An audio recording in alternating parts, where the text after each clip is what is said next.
Bill planted at the White House this morning. Bill, thanks. And joining us now from Capitol Hill, Arizona Senator and former Republican presidential candidate John McCain. Sir, always nice to have you with us. Thank you, Erica. Give us an idea, based on the information that you have been given, how serious an escalation is this of the threat level from Iran, and specifically of that threat to the United States and to Americans? Well, first of all, the thing that's surprising about it is how ridiculously inept it was, because these people are very good at what they do. And I think we ought to keep it in the context of their other activities, whether it be their unrelenting pursuit to acquire nuclear weapons, which would have certainly incredible destabilizing effects, to their interference in other countries, support of Hezbollah, Hamas. They exported the most lethal IEDs, copper-tipped IEDs, into Afghanistan, which into Iraq, which killed Americans. They're meddling in Afghanistan. They are trying to affect events in Bahrain. So there's very little doubt that they are trying to exert Persian hegemony in the region, and they've been involved in a variety of activities. I think the sanctions on their bank, oil and others, and consider other options as well. But there's no doubt they're a threat to the region, and so there's no reason to think this is an isolated incident.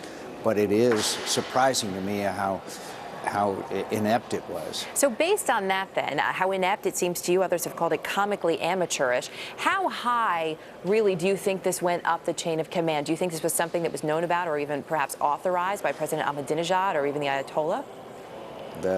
The information that we have, and I can't absolutely say it's absolutely true, but the information we have is that the chief of the Quds Force, who reports directly to the religious leader, the Ayatollah, is the one who's responsible for this. It doesn't mean Ahmadinejad was involved, but it certainly does mean that it was approved at the very highest level of the Iranian government hierarchy. So one last question for you on this then. Does this change the way that the U.S. looks at fighting terrorism and terror plots? If it could end up being something which was first referred to as a Hollywood movie plot, it seemed so unthinkable, and then this morning we're hearing it's almost comical and inept. Well, I think that the intent is what we also have to worry about. But look, when the Iranian demonstrators were in the streets in 2009 and President Obama refused to support them, we could have avoided this. We should have supported them. They could have overthrown the government then. But the main point here is that they are a threat in the region.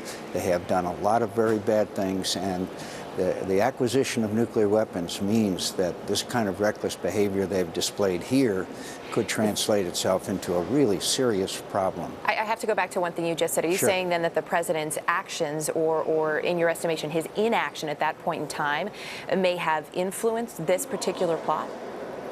No. I think the president's inaction at the time that the demonstrators in Tehran in early 2009, when they were chanting in the streets, "Obama, Obama, are you with us or are you with them?" And he came out and he said he didn't want to jeopardize his chances to negotiate with the Iranians, was an opportunity that we lost, because I think if we had supported those demonstrators at the time, it could have meant a significant change in the government of Iran.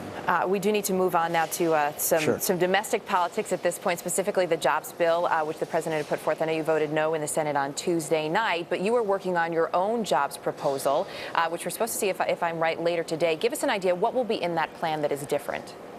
Well, first of all, the president's plan is a movie we've seen before. It's more of the same: borrow, spend, tax. And we have a very different view. We want to deregulate. We want to cut people's taxes, give them a fair and flatter tax code. We want to put a moratorium on new regulations. We want to have offshore drilling. We want to stimulate this economy by providing an environment of investment and job creation. We believe that this Senator Rand Paul and Senator Portman and many others have been involved in this, and we'll be unveiling it today. Just real quickly, will it include any of the parts of the president's proposal which are now going to be split up, or none at all?